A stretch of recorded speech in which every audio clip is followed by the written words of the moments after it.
If I had to do it all over again, I wouldn't have walked in and bought the Roadrunner. I probably should have bought the. What is it now that you look back about the Roadrunner? If there was something that you would tell, I mean, I know what you told us all our lives, but what would you tell? I mean, even down to your grandkids or just this younger generation, what's the main thing they should remember when they see that car? Because whenever we were at a car show, you always made sure you pointed out the Roadrunner. So now looking back, what's the main thing that makes that car worth looking at when you're walking through a show? It's one of a kind. It's unique. It was something that a budget racer can buy. Anybody can afford it. It was basically a Belvedere. So you didn't have to step up to the Gittix, GTX, or, the Super Bs were basically the same. But the Roadrunner is just a poor man's racer.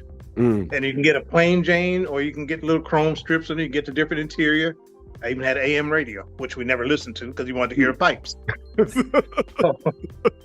And other than that, that was it. Oh, yeah. So I imagine since you only had it for about 12,000 miles, there were probably no modifications that you made, right? I put cutouts on it. Okay. We didn't have headers and all that, and didn't have the money, so we just threw some cutouts on it. So yeah, to the younger, I lose them, That's what I was saying. To the younger folks, tell them what cutouts are. Well, it's little thing you put on the exhaust pipe, hold an exhaust pipe, and weld another little piece on it, and unscrew it, and open them up, and it makes loud noise. It's like running with no mufflers, no nothing.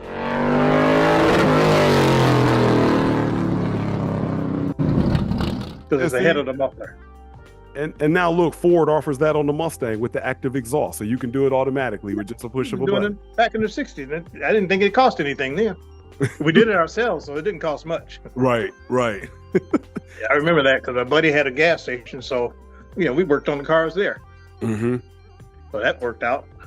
So looking back at it now, outside of the Hemi, is there any other car in hindsight you would have preferred? Like maybe do you look back and say, you know what? If I had to do it all over again, I wouldn't have walked in and bought the Roadrunner. I probably should have bought the GTO. Whoa. Yeah, I like that. And the GM folks gonna love that. I always like GTOs. Oh, kind of like that one back there in the picture that Sierra's right next to. Yeah.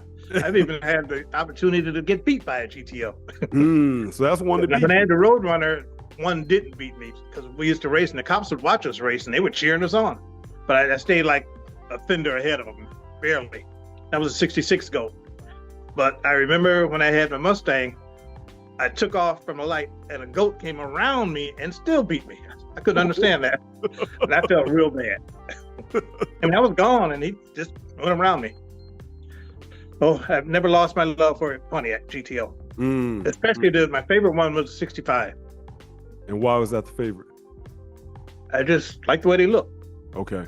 I did have the chance to ride in a 64 tri-power automatic, and that scared me. I was a kid then, back in 64, and I liked it. And I remember the guy that it was a convertible and took our buddies around over in Detroit.